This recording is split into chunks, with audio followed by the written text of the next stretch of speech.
నా మాట విను జరాసంధ, ఇప్పటికైనా నువ్వు వాళ్ళందరినీ వదిలి మంచి యజ్ఞం చెయ్యి, మేము కూడా ఉంటాం.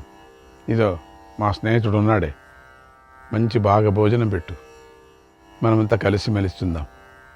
ఎంత బాగా చెప్పాడో పాపం, ఏంటో కొంచెం కరుణతో చెప్పాడు కూడా కృష్ణుడు అంటూ ఉదాహరణ. దంభోద్భవుడు, కార్తవీర్యార్జునుడు, ఉత్తరుడు, బృహద్రథుడు అనేవారు తమ కంటే ఉత్తములైన వారిని అవమానించారు. వాళ్ళు అంతా కూడా సేనలతో సహా నశించిపోయారు. ఏమైంది కొనకు? నశించిపోయారు వాళ్ళందరూ కూడా. ఇప్పుడు నిజం చెబుతున్నాను విను. నీతో యుద్ధం చేయాలని కోరుకుంటున్న మేము విప్రులం కాదు. ఇప్పుడు చెప్పాడు, వేషం తీసేశారు. నేను వసుదేవుడి పుత్రుడైన ఋషికేశుడును, నా పేరు. వీరిద్దరూ పాండురాజు పుత్రులైన భీమార్జునుడు. నేను వీని ఇద్దరికీ కూడా మేనమామ కొడుకును. నీ చిరకాల శత్రువును నేను. నన్ను బాగా గమనించి చూడు. నా వేషమంతా వేరే అయింది కదా, ఇప్పుడు చూడు. మేము నిన్ను యుద్ధానికి పిలుస్తున్నాం, రా. కథన రంగానికి కదలిరా, మనం వెళదాం. నీ స్టేడియం ఉంది కదా, ఎట్లా అక్కడికి వెళదాం కదా. రాజులందరినీ విడిచిపెట్టు, వాళ్ళు కూడా చూడండి మా యుద్ధం, లేదా నరకంలోకి అడుగుపెట్టు అన్నాడు కృష్ణ పరమాత్మ. అట్లా చెప్పుకొని వచ్చాడు. అప్పుడు జరాసంధుడు, ఓహో కృష్ణ, యుద్ధంలో నేను రాజులందరినీ జయించేశాను తెలుసా, జయించి బందీలుగా చేసుకొని వచ్చాను. ఇక భూమి మీద నేను జయించినవాడు ఎవరూ లేదు నా మాదిరిగా. ఈ భూమినంతా నేనే జయించాను. నాలాగా జయించిన వాడు లేడు ప్రపంచంలో. నాకు శత్రువు లేడు. ఇంతవరకే చెప్పింది అదే కదా, శత్రువుని చేసుకోవద్దు, మిత్రులుగా చేసుకొని. చేసుకోలేదే. నేను క్షత్రియుడు అనేవాడికి పరాక్రమాన్ని చూపించు, పరాక్రమంతోనే జయించు అనేదే రాసిపెట్టుంది నాకు. అదే ధర్మం. నేను దానినే పాటించాను. శత్రువులను పరాక్రమంతో వశం చేసుకొని వారితో ఇష్టం వచ్చినట్లుగా వ్యవహరించాను. అందులో నాది తప్పులేదు. ఈ క్షత్రియ నియమాలను గుర్తుపెట్టుకొని పాటిస్తున్నా. ఇప్పుడు నీకు భయపడి దేవతలకు బలి ఇచ్చేటువంటి రాజులను కానుకగా తెచ్చి మీకు ఇవ్వాలా? వారిని ఇప్పుడు విడిచిపెట్టాలా?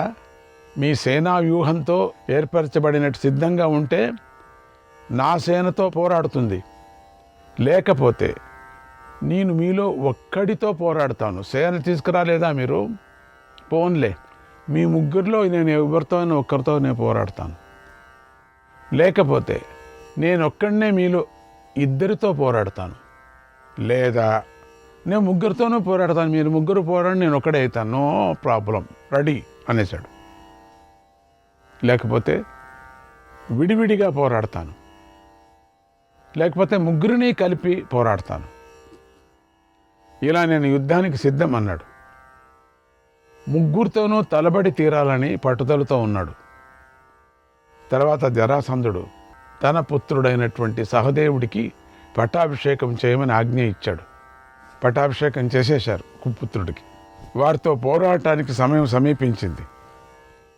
అప్పుడు జరాసంధుడు అప్పటికే మరణించిన కుశికుడు, చిత్రసేనుడు అనే తన సేనాధిపతులను తలుచుకున్నాడు. పూర్వం హంసడింబుకుల గురించి కూడా చెప్పుకున్నాం కదా, వారే వీరే వారు. మానవ లోకంలో అందరూ కూడా వీరిని ఆదరిస్తూ ఉండేవారు. వారంటే ప్రజలకు అంత అభిమానం ఉండేది. ఆ సమయంలోనే శ్రీకృష్ణుడు దివ్య దృష్టితో జరాసంధుడి చరిత్రనంతా తెలుసుకున్నాడు. శ్రీకృష్ణుడు పురుషుల్లో శ్రేష్ఠుడు, అభిమానవంతుడు కృష్ణుడు. సత్యమైన ప్రతిజ్ఞ గలవాడు, సింహం వంటి పరాక్రమం గలవాడు, వసుదేవ కుమారుడు. ఆయన జరాసంధుడిని వధించే ఉపాయం తెలుసుకున్నాడు. ఈ జరాసంధుడు ఇతర వీరుడి చేతుల్లోనే మరణిస్తాడు. యదువంశీయుల్లో ఎవరూ ఇతడిని వధించలేరు అని బ్రహ్మదేవుడు ఇతడికి వరమిచ్చాడని తెలుసుకున్నాడు. ఆ వర కారణంగానే శ్రీకృష్ణుడు జరాసంధుడిని చంపటానికి ఇష్టపడలేదు. కరుణ కాదు, వరం, చంపటానికి అయ్యలేదు అని వైశంపాయన మహర్షి ఈ రహస్యం చెప్పగానే జనమేజయుడికి ఇక్కడొక సందేహం కలిగింది. మళ్ళీ మహర్షిని ఇలా అడిగాడు, మునీంద్ర, అసలు శ్రీకృష్ణ జరాసంధులకు ఎలా శత్రుత్వం ఏర్పడింది? జరాసంధుడు కృష్ణుడిని ఎలా గెలిచాడు? కంసుడికి జరాసంధుడు ఏమవుతాడు? ఈ కథనంతా వివరంగా చెప్పండి అని అడిగాడు. వైశంపాయనుడు ఆ విషయాన్ని ఇలా చెప్పాడు. మహారాజా, యాదవ వంశంలో వసుదేవుడు పుట్టాడు.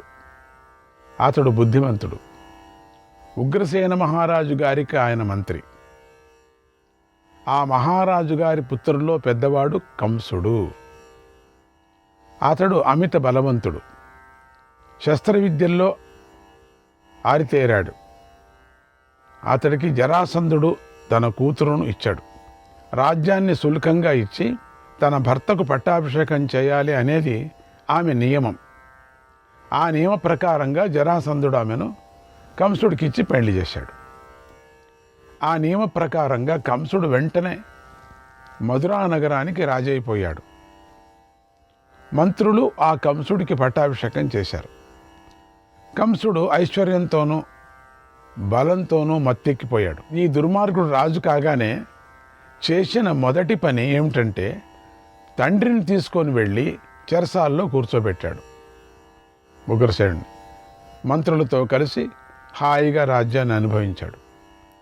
ఈ కంసుడు తెలివి తక్కువవాడు, మూర్ఖుడు. వసుదేవుడు బుద్ధిమంతుడు.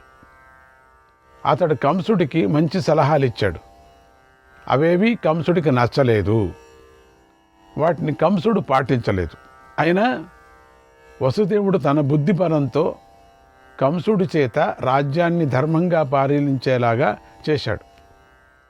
ఎందుకులే, ధర్మంగా వెళితే మంచిది అని చెప్పి వెళుతున్నాడు. అందుకు ఒకనాడు వాడికి మంచి బుద్ధి పుట్టి దేవకుడి పుత్రిక అయినటువంటి దేవకిని వసుదేవుడికి ఇచ్చి పెళ్లి చేశాడు.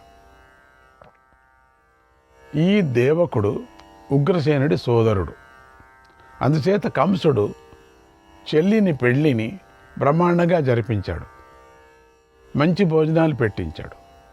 అందరినీ చక్కగా సత్కరించాడు. ప్రేమగా అందరినీ ఆదరించాడు. ఒక పండుగలాగా పెళ్లి వేడుకను జరిపించాడు. తరువాత పెళ్లి కొడుకును పెళ్లి కూతురును తన ఇంటికి తీసుకొని వెళ్ళాలి. వసుదేవుడు ఆ ఆచారాన్ని పాటించి దేవకని రథమెక్కించి తీసుకొని వెడుతూ ఉంటే కంసుడు వచ్చాడు. రథాన్ని నేనే నడుపుతాను అంటూ తానే రథాన్ని నడిపాడు. అంతలో ఆకాశం ఉరిమింది. ఆకాశవాణి ఇలా పలికింది, యామేతాం వహమానోధ్య యామేతాం వహమానోద్య కంసోద్వహసి దేవకీం కంసోద్వహసి దేవకీం అస్యా అస్యా యశ్చాష్టమో గర్భః సతే మృత్యుర్భవిష్యతి సతే మృత్యుర్భవిష్యతి. ఓ కంస, ఈరోజు ఏ దేవకిని రథంపై తీసుకొని మధురకు వెళుతున్నావో ఆమె యొక్క 8వ గర్భం నుండి నిన్ను చంపేవాడు జన్మిస్తాడు అంది. ఆ మాటలను కంస వసుదేవులు విన్నారు. వెంటనే దుర్బుద్ధి అయినటువంటి కంసుడు విపరీతంగా కోపించి కత్తి తీసుకొని చెల్లెలు తల నరకపోయాడు. ఇది ఆకాశవాణి చెప్పింది, ఇక అక్కర్లేదు, నువ్వు ఉంటే కదా. అప్పుడు బుద్ధిమంతుడైనటువంటి వసుదేవుడు, మొదటి నుంచి బుద్ధిమంతుడే, కంసుడిని ఓదారిస్తూ ఆవేశాన్ని చలపరుస్తూ ఇలా అన్నాడు, అహింస్యాం ప్రమదామాహు సర్వధర్మేషు పార్థివ అహింస్యాం ప్రమదామాహు స్వధర్మేషు పార్థివ అకస్మాదబలాం నారీం హంతాసీమా మనాగసీం. ఓ మహారాజా, అన్ని ధర్మాల్లోనూ స్త్రీని చంపకూడదు అని చెప్పారు. ఈమె నిరపరాధి, అబల. అటువంటి ఈమెను హఠాత్తుగా ఎందుకు చంపాలనుకుంటున్నావు? నీకు దేనివల్ల భయం కలుగుతుందో ఆ భయాన్ని మాత్రమే తొలగించుకో. అప్పుడు ఈమెను కాపాడుకోవచ్చు, నీ ప్రతిజ్ఞను కాపాడుకోవచ్చు. ఎటు తిరిగి నీ చెల్లెలు కదా. ఈమె అష్టమ గర్భంలోని పుత్రుడి వల్లే కదా అయ్యేది. నీకు భయం ఏర్పడింది. ఇంకా చాలా సమయం ఉంది. అప్పుడు ఆ అష్టమ పుత్రుడిని చంపు, బాగుంటుంది. అలా నీ ఆపద తొలగిపోతుంది అన్నాడు. ఆ మాటలు శూరసేన దేశాధిపతి అయినటువంటి కంసుడికి నచ్చాయి. అలాగే చేస్తానని ప్రస్తుతానికి తన దుష్ట ప్రయత్నాన్ని విడిచిపెట్టాడు. బాగుంది, నువ్వు పుట్టిన పిల్లలంతా తర్వాత కొంతకాలానికి దేవకికి వరుసగా కుమారులు పుట్టారు. వారిని చూడటంతోనే కంసుడిలో చెడు బుద్ధి విజృంభించింది. ఏమో పుట్టినవాడలో ఎవడైనా కావచ్చు నాకు అని ఆగలేకపోయాడు. పుట్టిన వారిని పుట్టినట్లుగా చంపేశాడు. ఈ మధ్యలో కొంచెం నారదుడు ప్రవేశిస్తాడు. ఇక్కడ లేదు ఇప్పుడు సద్యానికి. మనం నారదుడికి కొంచెం రెస్ట్ ఇస్తాం, వద్దులేండి. తర్వాత దేవికీ గర్భంలో సప్తమ పుత్రుడిగా బలరాముడు పుట్టాడు. అప్పుడు యముడు తన మాయను ప్రయోగించి ఆమె గర్భాన్ని రోహిణీ ఉదరంలో ప్రవేశపెట్టాడు. ఆకృష్య కర్షణాత్ సమ్యక్ సంకర్షణ ఇతి స్మృతః బలశ్రేష్టతయా తస్య బలదేవ ఇతి స్మృతః బలదేవ ఇతి స్మృతః. అందరినీ ఆకర్షించడం చేత అతడికి సంకర్షణుడు అనే పేరు వచ్చింది. బలం ప్రధానంగా కలిగి ఉన్నందువల్ల అతడికి బలరాముడు అనే పేరు కూడా వచ్చింది. మళ్ళీ దేవకీదేవి గర్భం ధరించింది. 8వ పుత్రుడిగా మధుసూదనుడు గర్భంలోకి ప్రవేశించాడు.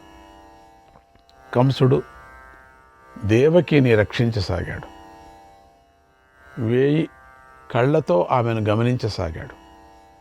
క్రూర కర్మలు చేసే ఒక మంత్రిని వసుదేవుడికి కాపలా ఉంచాడు.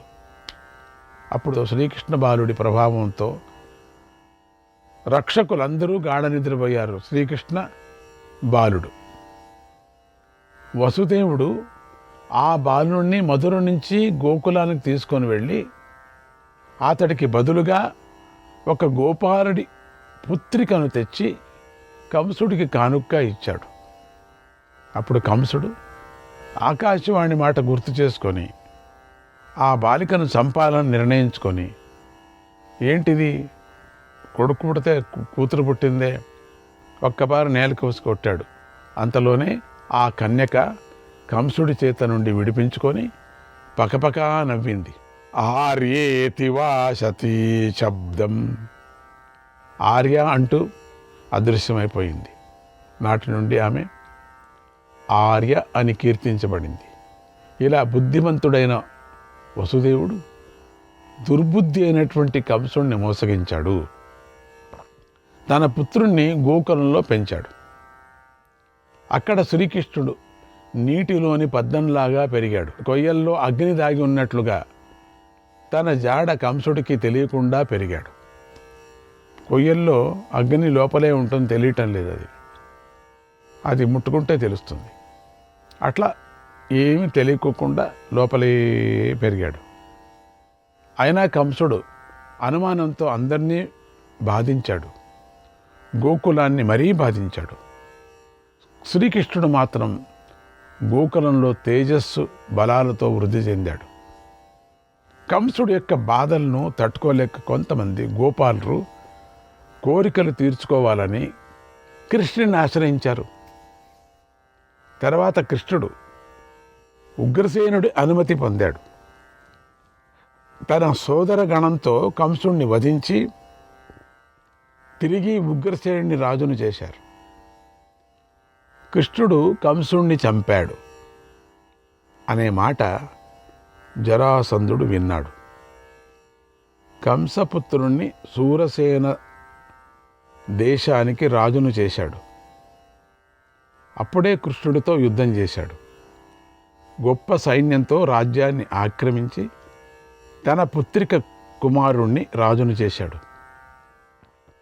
అంతటితో ఆగకుండా తన బలంతోనూ సైన్యంతోనూ విరుచుకొని పడి యాదవులను అనేకసార్లు కష్టాలు పాలు చేశాడు. శ్రీకృష్ణ జరాసంధుల మధ్య వైరం ఏర్పడటానికి ఇది కారణం. ఎందుకంటే ఎట్లా వైరత్వం ఏర్పడుతుంది, ఆ సంబంధాలు మీరు కొంచెం తెలుసుకుంటే, ఆ శ్రీకృష్ణుడి ఆ తండ్రి అయిన వసుదేవుడిది వీళ్ళందరిది కొంచెం సంబంధం తెలుసుకుంటే, రోహిణి ఎవరు, దేవకి ఎవరు, వసుదేవుడు ఎవరు, ఇవన్నీ తెలుసుకోవాలి. అప్పుడు జరాసంధుడు తన కోరిక తీర్చుకోవటానికి తాను గెలిచిన రాజులందరినీ బలి ఇవ్వటానికై పూజలు యాగాలు అన్నీ పూర్తి చేశాడు. ఇది జరిగిన కథ. ఇది నువ్వు అడిగిన విషయం. అంత యాగాలు పూర్తి అయిపోయి ఇంక బలి ఇవ్వాలి అంతే. ఆ సమయానికి వచ్చారు వీళ్ళు. ఇక భీమసేనుడు ఆ జరాసంధుణ్ణి ఎలా చంపాడో విను అన్నాడు వైశంపాయనుడు. శ్రీకృష్ణాయ పరమాత్మనే నమః. 23వ అధ్యాయం. జరాసంధుడు శ్రీకృష్ణ అర్జునుల భీములను గుర్తించాడు. అప్పుడు చెప్తూనే గుర్తించాడు. యుద్ధం చేయాలని తన మనస్సులో నిశ్చయం చేసుకున్నాడు. అది కృష్ణుడు గమనించాడు. ఎందుకంటే అటువంటి సందర్భమే రావాలని కృష్ణుడు చూస్తున్నాడు.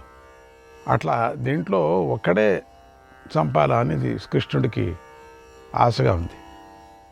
ఆ ఒకడెవరు? భీముణ్ణి వదలాలా అని. భీముణ్ణి వదిలితే వాడి మీద చస్తాడు. మాటలతోనే సమ్మోహం పరిచేటువంటి ఆ కృష్ణుడు జరాసంధుడితో ఇలా అన్నాడు. ఓ జరాసంధ, నీ మనస్సు మా ముగ్గురిలో ఎవరిని కోరుకుంటుంది? ఎవరితో యుద్ధం చేయాలనుకుంటుంది? మా ముగ్గురిలో ఎవరు నీతో తలబడాలి? యుద్ధానికి నీతో ఎవరు సిద్ధం కావాలి అన్నాడు. అప్పుడు జరాసంధుడు ఆ మాటలు విని ముగ్గురిని పరీక్షించి చూశాడు. చూసి భీమసేనుడే జరాసంధుడి కంటికి నిండుగా కనిపించాడు. వీడు కొంచెం సన్నగా ఉన్నారు. భీమసేనుడు చాలా అప్పుడే భోంచేశాడు, అయినా ఆకలితో ఉన్నాడు. నేను భీముడితోనే యుద్ధం చేస్తానన్నాడు. అప్పుడు అక్కడ ఉన్నటువంటి పురోహితుడు తమ మహారాజు గారు యుద్ధోత్సవంలో ఉన్నాడని గమనించాడు.